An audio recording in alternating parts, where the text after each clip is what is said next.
On today's episode of Locked On Mets, we are continuing the top 10 most disappointing aspects of the 2021 season with number 5, James McCann's rough first year in Queens. You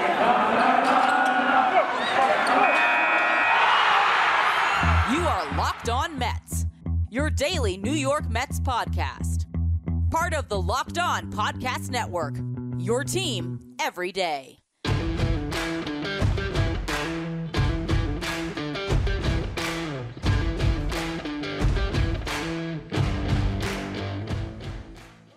Hello to all you amazing Mets fans listening to Locked On Mets, part of the Locked On Podcast Network, your team every day. Thank you for making Locked On Mets your first listen every day. Locked On Mets is free and available on all platforms, including YouTube. Now on today's show, we are going to discuss James McCann's first season with the Mets from all angles. The first segment, I want to talk about my preseason expectations for James McCann, why I wasn't the biggest fan of the signing when the Mets initially agreed to that $40.6 million deal over 4 years. In the second segment, I'll dive into the numbers this season and talk about why James McCann was not as successful this year as he was in his previous 2 seasons with the Chicago White Sox. And then lastly, in the final segment, I want to talk about James McCann and Tomas Nido. Nido was the superior defensive catcher this year, and moving forward, how should they split playing time, as of course we're also looking towards the even more exciting future with Francisco Alvarez behind the plate. Before we get to any of that, though, I'm your host, Ryan Finkelstein. If you want to find any of my work, follow me on Twitter at FinkelsteinRyan. You can also find some of my writing about the Mets at justbaseball.com. So James McCann signs with the Mets this offseason, the clear number 2 starting catcher on the market, maybe the only other starting catcher on the market besides JT Realmuto. At the time, you may recall, I said that the signing was not my favorite, and the biggest problem I had with the deal was simply the fact that it was 4 years. At $10 million a year for a starting catcher, that is a fine price. That's a fair price. But when it comes to the length of the contract and what the Mets were paying him off of, I just had my concerns. And it's funny to have this conversation right now about what a player is worth in free agency, because I just had a thread that I tweeted out that I've gotten some comments back and forth with on Twitter, where I was talking about Marcus Stroman and what he's worth in free agency, and this idea that he's worth every single penny that his market dictates he receives. And I still believe that. James McCann was worth a $40.6 million contract because he was able to put together 2 great seasons leading into his contract year. And he proved himself to be a catcher worthy of potentially getting a starting opportunity over a long-term deal. It happens to be with the Mets. Hats off to him. But now you look at his production this year, and there's certainly concerns about what he can do moving forward. So you go and you look at what happened, what led to him getting this contract. In 2019, James McCann was an all-star. Before that, he was a catcher for the Tigers that got non-tendered following the 2018 season. James McCann's talked about that. Getting non-tendered was a real motivator for him. Comes back 2019, is an all-star with the White Sox at .273 with a .328 on-base percentage and a .460 slugging percentage, 18 home runs and 60 RBIs in 118 games. Talk about his WRC plus, which again is weighted runs created plus, a stat that measures hitters based on a league average of 100. It was 108, above average, not incredible, but a very good offensive season for a catcher who's always been regarded for his defense and his ability to command a pitching staff with his leadership. The White Sox from there respond after his all-star season by signing Yasmani Grandal, which to me was always a red flag. Going into 2020, after his all-star campaign, the team that had him went and got a big-time starting catcher in free agency. You go to the 2020 season, though, doesn't phase him. 60-game sample, splits time with Grandal, puts up great numbers, right? His season in 2020 hit .289, .360 on base, .536 slugging, WRC plus of 142. That is elite, especially for a catcher. 7 home runs in 30 games. But you're also talking about a sample where he only played 31 games, and he posted the best frame rates of his career as well. But again, everything was that condensed sample. And that concerned me, especially when you dove into his numbers in 2019. Because while he was great, he was really great before the All-Star break, and after, not so much. In 2019, James McCann hit .316 with a .371 on base percentage and a .502 slugging percentage in the first half. That was what got him that all-star nod. After that, he did still hit 9 home runs in the second half, which is solid, but he hit .226 with a .281 on base and a .413 slugging. So James McCann got paid off of a 63-game sample from the first half of 2019 and a 31-game sample from the 60-game season. And that is what concerned me going into this year. That's why I did not love the signing. Now, James McCann still provides great value defensively. As I said, as a leader, he is great as a pitch caller. I think pitching staffs respond to him very well. But the reason why I was always a little bit against this signing was because Tomas Nido simply does all of those defensive things better than James McCann at a fraction of the cost. And so I thought the Mets should have gone a different route, just gotten someone to split some time with Tomas Nido and just swallow the fact that you might not get the most offense, but still Nido's going to give you elite production behind the plate. At the end of the day, James McCann's career slash line, which did get pulled down a bit after this down year, but for his career, he's a .246 hitter with a .299 on base percentage and a .387 slugging percentage. Tomas Nido, a better defensive catcher, might not produce quite to that level, but certainly close to that. So if James McCann is going to continue to get more playing time than Tomas Nido next year, he's got to swing the bat. And that's what I want to talk about just a bit. I want to talk about his season this year offensively, where things slipped from where he was as an elite offensive performer in his 2 years with the Chicago White Sox. This episode is brought to you by Spotify Green Room. Spotify Green Room is the first social audio platform made for sports fans. The app is free to download, and once you're in, you can talk with me, other fans, athletes, and insiders in real time about your favorite team or sport. Yes, you can finally join in on the conversation you listen to here every day. You'll find fans just like you on Green Room for watch parties, which we did throughout the 2021 season, debates, post-game breakdowns, and of course, reacting to big news or rumors. Go download the free Spotify Green Room app now, which is currently available on all devices. Be sure to create a profile, link your Twitter, join the MLB group for the latest league updates, and follow me at Finkelstein Ryan, and you'll be notified when my room goes live. I know you don't want to miss it. I will be live at certain points throughout the offseason. I can't wait to hear everyone's thoughts about the Mets. I'll see you there. Spotify Green Room, changing the way we talk sports. There really is no way to sugarcoat it. James McCann was not a good offensive player this season. He hit .232, .294 on base, .349 slugging, .643 OPS. You look at his season overall, only 10 home runs and 412 plate appearances, only 23 extra base hits, which was the least he had had since 2016 when he had 22. There's an argument this was one of, if not the worst offensive seasons of his career. Just not the player he was in Chicago. You got the Tigers version of James McCann. And I don't know if that was the pressure of living up to a contract, if that was because he was part of an offense that continued to struggle with Chicago. He was part of teams that seemed to produce a little bit more offensively. And when you are not expected to hit fourth at times, which James McCann had to do in early parts of the season when the entire lineup was hurt, maybe that allows you to have a little less pressure and you can just go out and perform. And also, if you think about a guy that went from his first organization where he just got non-tender with Detroit, goes to Chicago where he's just fighting for his big league life at that point, maybe you get a different version of James McCann than the one that now has made it, right?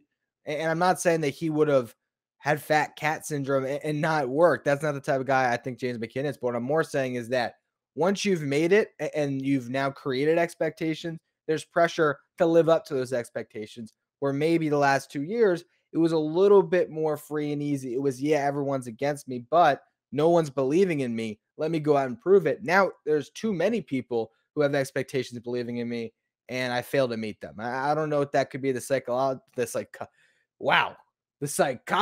behind it or what it is, but that's certainly something that you could consider. If you dive into the numbers and the reasons why this guy wasn't successful, a great part of it could have been detected from the eye test.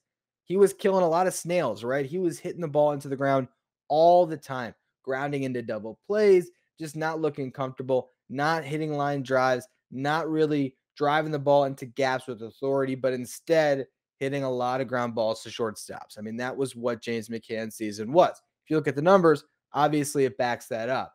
This year, his ground ball rate was over 50% at 51.5. The best year of his career in 2019, he still hit the ball on the ground a lot at 44.4%. So there's a jump there. But he also hit the ball harder that year. His hard hit percentage that season, where he hit the ball 95 miles per hour or harder when it comes to the exit velo, was 43.2. You look at this season, 40.7. You look at the aberration of a shortened 60-game schedule where he only played the 31 games in 2020. His hard hit percentage was 47.8. Now, that's basically a 2-month hot streak, right? So obviously those numbers are a little skewed, but again, it shows you the difference between other years and this year, where James McCann was, for whatever reason, not generating that solid contact. James McCann's barrel percentage this past season was lower than in 2019, his best year. This year was at 6.1. In 2019, it was 7.9.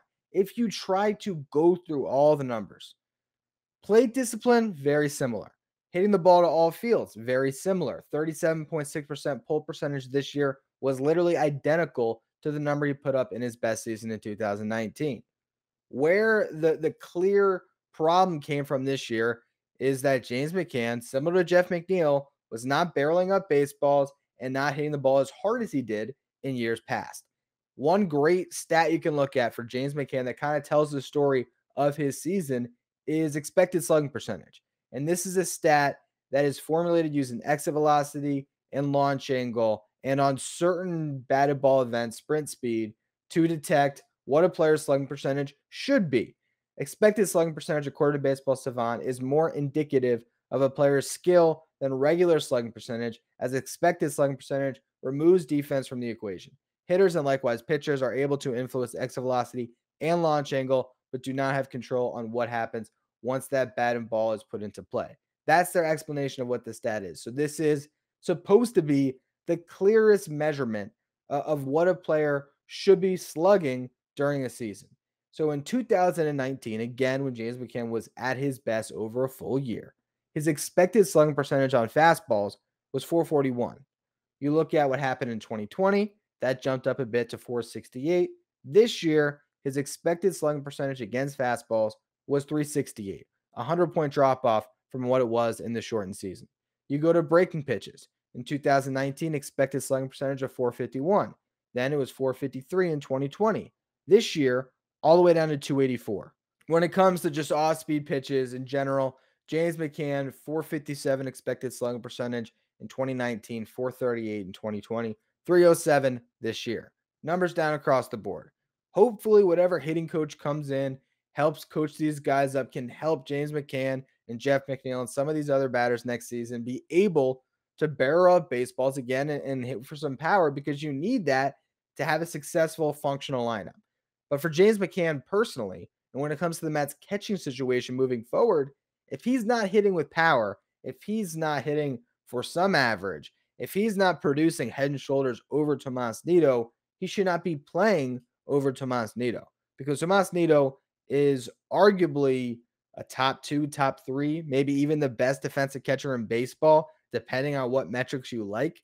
And, as much as I can talk about how much James McCann was an upgrade over Wilson Ramos defensively, and he was absolutely. He could actually make a tag at home plate. He was a better leader for the pitching staff. He was a far better pitch framer than Ramos was. Nido does all those things better. And so that is the problem you run into with James McCann and this contract. I've said it before in past shows. I said it, I believe, last offseason heading into the year, that Tomas Nido is the backup catcher of the future for the Mets. It is in some ways a backhanded compliment, but I think when you look towards a future with Francisco Alvarez in that backstop, Nido's kind of the perfect pairing with him, because Nido would be a guy that could catch in the late innings of tight games. There's a lot of things the Mets could do. So what I want to do is I want to talk about that prospect in the next segment. I want to talk about Patrick Mazeika as well, and how James McCann really factors into the future of the Mets when it comes to the catcher position. Built Bar is the best tasting protein bar ever. Did you know that Built Bar has so many delicious flavors that there really is something for everyone? Whether it's the coconut bar, cherry barcia, raspberry, mint brownie, double chocolate, German chocolate, salted caramel, even my personal favorite, cookies and cream. If you haven't tried all the flavors, you can get a mixed box where you'll get 2 of each and you can see which ones you like best. These really are protein bars that taste like candy bars. They come covered in 100% chocolate. They're soft, they're easy to chew, and they're healthy. Built bars come low in calories, low in sugar, but they're high in protein and high in fiber. If you want to try Built Bar today, go to builtbar.com, use the promo code LOCK15, and you'll get 15% off your next order. Again, that's promo code LOCK15 for 15% off at builtbar.com. So as I was going through the numbers on James McCann, I was looking at his pitch framing, and he's 34th in baseball this year. Not bad, 47.9% strike rate. Could certainly be better, but compared to Wilson Ramos in the past, huge upgrade, right? Then you look at the top of the leaderboard. Who is number one in pitch framing in baseball? None other than Tomas Nido. So until we're getting an automated strike zone, Tomas Nido brings incredible value to the pitching staff. His strike rate this year for Nido, 53.5%, which again, best mark in baseball. You talk about the zones, right? You have the different quadrants of the plate. Zone 16, which is if you're looking at a border around the strike zone, these are how they get these pitch framing numbers. What strikes you get called in those zones, the top left corner of the strike zone, top right, just the sides, up, down. How do you frame your pitches? How many strike calls do you get? So zone 16 is essentially the outside part of the plate to a right-handed batter, the inside part of the plate to a left-handed batter. For Nido, that's where he's catching with his glove side and pulling it back when he's framing it. On that zone, in zone 16, this year, Tomas Nido got 80% of the calls. So if you're Marcus Stroman working against a right-handed lineup and you're dotting those sinkers on the outside corner, and you're even going a little bit outside of the strike zone so that they can't reach those pitches, and Nido's pulling them back in, getting strike calls, that's going to make you a lot more effective. And we saw that with pitchers up and down the Mets rotation and in their bullpen when Nido is behind the plate. He is an exceptional receiver. So if you have Nido back there, that's going to impact the game a lot more than 4 at-bats. And I think that's where the game is generally going. We see a team like the Rays where Mike Zunino is a catcher that is now the prototypical guy that you might want, because what does he do? He's not the best hitter, but he hits some home runs and he's a good defensive catcher. And that's what you want. So Tomas Nido, maybe he won't ever be that one part of it. Maybe he'll never have the power. Maybe he never will produce offensively. We've seen flashes. We haven't seen him put it together for a long enough stretch to trust that he can be a starter. Defensively, he's amazing. And I think moving forward, when you have the knowledge that you have Francisco Alvarez, whose bat is going to continue to soar faster than his glove, to pair those two together is really something that I think the Mets should be considering even now, that future, and trying to secure that. Nido is never going to be that expensive. So the idea of keeping him around long-term as the quote-unquote backup catcher of the future, to me, it makes so much sense. And I could even see a possibility down the road where a 3-catcher backstop is what you want with those two guys, because I think you might want the ability to DH Francisco Alvarez and to allow Tomas Nido to catch when you get to that point where you have a universal DH. You might want to be able to pull Alvarez in the 7th inning when you have a 3-1 lead, so that Nido can catch those final couple of innings and have a third catcher. That just opens up that flexibility. Is James McCann that guy at $10 million? I don't know, because I think the perfect complement is almost someone that's also on the roster in Patrick Mazeika, that type of a player profile. Now, Mazeika has to prove that he can do it at the big league level. He's a guy that's hit for power, has been more of a hitter or a bat first catcher than a glove first catcher in the minors. If he can produce and hit with some pop from that left side, it's kind of the perfect complement to the other two guys. If not Mazeika, because he never does perform at the big league level, you can find a catcher like that on a minor league deal most years, a catcher that can give you some pop from the left side, that can be on your bench, that can be useful as a pinch hitter, but also can just be that third catcher so you can utilize the other two guys. I think James McCann, if he does not hit this year, and even if he does, there is a real potential that he gets traded before the end of this 4-year contract. Because I could even see a situation where you would look and maybe you would trade a JD Davis and a James McCann, where you might not get a big prospect return, but JD Davis allows you to get off of the McCann contract and just clear up that space, because what you don't necessarily want is for James McCann to be a $10 million third catcher. And what you also don't want is for you to give up a Tomas Nido, who would be cheaper and a better complement to Alvarez, simply because James McCann's money is on the books. As much as you can say it's a big contract, it's really not that crazy. Now it's a 3-year deal for what, 30 million. That's not crazy. If he plays out the next season as Alvarez is developing, you're talking about 2 years left on that deal. And really at that point, it wouldn't be the toughest contract to move, especially for a team that wants a leader that can catch the way James McCann can. And you know what? Let me just pull up really quick before we close the breakdown of that contract. I'm not sure if it is evenly divided year over year when it comes to the average salary. Oh, wow, it is backloaded. So that's going to make it tougher to move. I didn't realize it was backloaded. $8 million on the first 2 years of the deal, with a $150,000 signing bonus, or well, really it was a $600,000 signing bonus split over the 4 years. Final 2 years of the deal, he will be getting $12 million a year. That is going to be a little bit tougher to move, but I still think it's not an albatross type of a contract you can't move off of. Again, I just think the future of the Mets is Nido and Alvarez behind the backstop. But for now, I think going into next season, there is enough hope that James McCann can rediscover what he had in Chicago, produce a little bit, and those two guys splitting time, it's really not a problem I see going to this offseason. I think your catching situation, for now, you're in pretty good hands, because at least both of them are going to provide you a solid defensive catcher for your pitching staff. And to me, that's still the more important thing out of that position, unless you get the elite offensive performer like a Francisco Alvarez who's coming down the pipeline. Anyway, that's going to be all for today's edition of Locked On Mets. As always, thank you for listening. Make sure you follow, rate, and review wherever you get your podcast. Make sure you follow me on Twitter at Finkelstein Ryan. Follow the show at Locked On Mets. On tomorrow's show, I should have Pat Ragazzo, Mets beat writer. We're going to talk a lot about the Marcus Stroman situation heading into free agency. What should the Mets do there? What can Stroman command? So make sure you tune into that. Thank you for making Locked On Mets your first listen every day. Now for your second listen, check out Locked On MLB with Paul Francis Sullivan. Please call him Sully, as he has you covered for everything going on with playoff baseball this October.